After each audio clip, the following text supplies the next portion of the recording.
ایک بستی کو سیلاب کا خطرہ درپیش تھا۔ ہر شخص کسی محفوظ مقام پر جانے کی تیاریاں کر رہا تھا، سوائے ایک شخص کے جس کا کہنا تھا، اللہ مجھے بچائے گا، مجھے اس کا یقین ہے۔ جب پانی کافی چڑھ آیا تو امدادی ادارے کے کارکن جیپ لے کر اسے لے جانے آئے، لیکن اس نے یہ کہہ کر جانے سے انکار کر دیا کہ مجھے یقین ہے اللہ مجھے بچا لے گا۔ پانی بستی میں داخل ہو گیا تو وہ شخص اپنے گھر کی چھت پر چلا گیا۔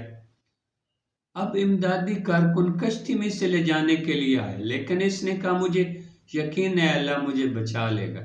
پانی چھت کے قریب پہنچا تو ایک ہیلی کاپٹر اسے لے جانے کے لیے بھیجا گیا، لیکن اس نے کہا مجھے یقین ہے اللہ مجھے بچا لے گا۔ کچا مکان گر گیا، وہ ڈوبنے لگا تو اللہ سے شکایت کرنے لگا، آپ نے میرا مان نہیں رکھا اور مجھے ڈوب کر مار جانے دیا، آخر کیوں؟ غیب سے آواز آئی، جیپ کس نے بھیجی تھی اور کشتی اور ہیلی کاپٹر کس نے بھیجے تھے؟ انہیں میں نے ہی تو بھیجا تھا، تم نے انہیں رد کر کے خود اپنی موت کو آواز دی تھی۔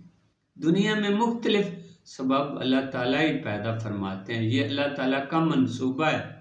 انسان ان اسباب سے فائدہ نہ اٹھائے تو وہ گویا اللہ کے دسترخوان سے کھائے پیے بنا خالی ہاتھ اٹھ جانے والا ہے۔ ایک دفعہ ایک شخص قافلے کے ساتھ جنگل میں جا رہا تھا، راستے میں قافلے نے پڑاؤ کیا، ایک شخص اپنی کسی حاجت کے لیے کہیں جانا پڑا۔ اس قافلے میں موجود ایک دانا شخص نے اس شخص کو کہا اپنی اونٹی کو کھلا چھوڑ کر جا رہے ہو؟ اس نے کہا کہ اللہ کے حوالے۔ اس شخص نے کہا پہلے اس کا پاؤں رسی سے باندھو پھر کہو اللہ کے حوالے۔